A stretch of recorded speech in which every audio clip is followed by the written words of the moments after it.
Praise the lord, హల్లెలూయా.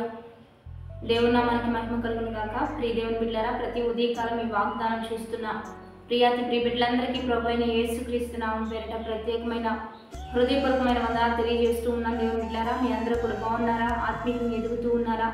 ప్రతి ఉదయకాలం వాగ్దానం చూస్తూ దేవుని నామాన్ని మహిమపరుస్తూ ఆర్భాటంతో దేవుని స్తుతించడానికి సిద్ధపడుతూ ఉన్నారా? వాగ్దానాన్ని బట్టి ఒక రోజుని ప్రారంభించడానికి, ఆ రోజుని ముగించడానికి, ముందుకు కొనసాగించడానికి దైవిక వాక్కు కొరకు ఎదురు చూస్తూ ఉన్నారా? అయితే ఈరోజు దేవుడు మనకి ఏ వాగ్దానం ఇచ్చి మనల్ని బలపరుస్తున్నాడు చూద్దాం. పరిశుద్ధ లేఖన గ్రంథంలోంచి కీర్తనలు 34వ దావీదు కీర్తన 12వ వచనం చదువుకుందాం. బ్రతుక కోరు వాడెవడైనను ఉన్నాడా? మేలు నందుచు అనేక దినములు బ్రతుక కోరు వాడెవడైనను ఉన్నాడా?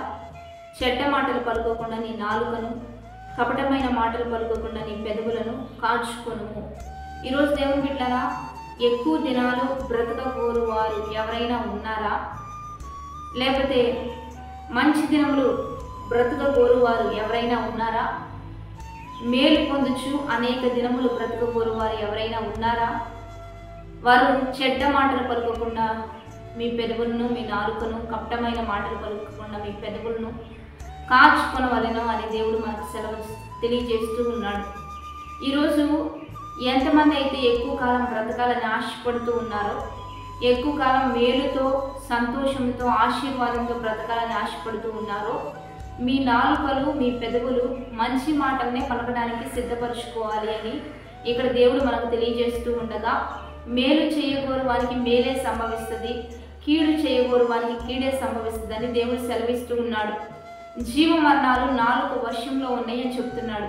ఈరోజు మనం ఎక్కువ కాలం బ్రతకాలి అంటే, మేలుతో ఉండాలి అంటే, మేలే జరగాలి అంటే, మన జీవితంలో మంచి జరగాలి అంటే మన నోరు అన్నిటికీ మూల కారణంగా ఉంటుందని దేవుడే సెలవిస్తూ ఉండగా, ఈరోజు దేవుని బిడ్డలారా, హృదయం నిండుకొని దానిని బట్టి నోరు మాట్లాడుతుందని వాక్యం సెలవిస్తూ ఉంది. ఈరోజు నీ హృదయం మంచిదైతే నీ నోరు, నీ నాలుక మంచి మాటలను పలికే విధంగా దేవుడు సహాయం చేస్తాడు. కొంతమంది మాట్లాడితే జీవితాలు పాడవుతాయి, బ్రతుకులు పాడవుతాయి. గ్రూపులు, బ్యాచ్లు వ్యతిరేకంగా లోకంలో ఉన్న గొడవల కొట్లాటలతో అనేక జీవితాలను పాడు చేస్తారు. కొంతమంది వారి జ్ఞానం కలిగిన వారని, లేకపోతే వారు ఏదో సొంతం చేసుకోవాలని ప్రయాసపడుతూ ఉంటారు. కానీ వారి ప్రయాస వ్యర్థం, ఎక్కువ కాలం వారు బ్రతకలేరు అని ఇక్కడ వాక్యం సెలవిస్తూ ఉంది. అందుకని చేతనైనంత మటుకి మేలే చేయాలి. రెండోదిగా సమాధానాన్ని వెతికి దాన్ని పట్టుకొని వెంటాడమని వాక్యం సెలవిస్తుంది. కనుక ఎప్పుడు అనేకులను సమాధానపరుస్తూ, అనేకుల్ని మంచి చేస్తూ, అనేకులకు మేలు చేస్తూ, వారి జీవితాలను కడుతూ, వారి బ్రతుకులను మార్చే విధానంలో మనం ఉండగలిగితే మనం ఎక్కువ కాలం బ్రతుకుతాం. ఇక్కడ దేవుడు మంచిగా తింటే బ్రతుకుతారు, అన్నీ ఉంటే ఎక్కువ కాలం బ్రతుకుతారు అని దేవుడు చెప్పట్లేదు. కానీ మీ నోరు మంచిదైతే, మీ నాలుగులు మంచి మాటలు పలికితే, మీ హృదయం మంచిదైతే ఖచ్చితంగా మీరు ఎక్కువ కాలం బ్రతుకుతారు. మేలుతో బ్రతికే దినాలు మీకు ఎక్కువగా ఉంటాయని దేవుడే సెలవిస్తూ ఉండగా, ఈరోజంతా మేలే చేద్దాం, మంచిగా పలుకుదాం. ఎందుకంటే చూచుచున్న దేవుడు ఖచ్చితంగా ఆయన హృదయ అంతరంగాలను గుర్తెరిగిన వాడు కనుక మంచి చేద్దాం, మేలు చేద్దాం. దేవుడు మనకి ఏడంతలు మేలు చేయబోతున్నాడు. కాబట్టి మన ప్రవర్తన అంతటి యందు దేవుడికి అధికారం ఇద్దాం. ప్రార్థన చేద్దాం. పరిశుద్ధుడా, మహోన్నతుడ, గొప్ప దేవ, ఈ దినము మాకు ఇచ్చిన ఈ యొక్క వాగ్దానాన్ని బట్టి నీకు మహిమ. ఎంతమంది ఈ వాగ్దానం చూస్తూ ఉన్నారో, ఈ వాగ్దానం వారి పట్ల నూరంతలుగా నెరవేర్పులకు నడిపించయ్యా.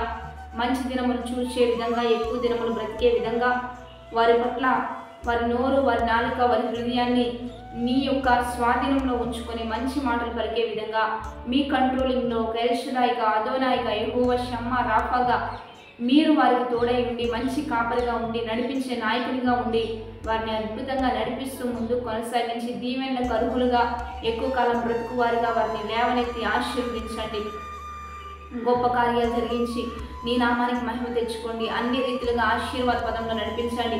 వృత్తి, వ్యాపారాలు, చేతి పనులు, వారికి ఉన్న సమస్తము, పాడి పశువులు, వారి యొక్క గుడారాలన్నీ కూడా, నివాస స్థలాలన్నీ కూడా వర్ధిల్లునట్లుగా నీ సహాయంతో నింపండి. చదువుకుంటున్న వారికి జ్ఞానము, తెలివి, వివేచన దయచేస్తూ అయ్యా ఈ దిన వాగ్దానం వారికి దీవెనకరంగా మార్చి జీవితంలో దాన్ని ముందు పెట్టుకొని ముందు కొనసాగే జీవితాన్ని దయచేయమని ప్రభువైన యేసుక్రీస్తు నామం పేరిట అడిగి వేడుకొని ప్రార్థిస్తూ ఉన్నాము గొప్ప తండ్రి, ఆమేన్.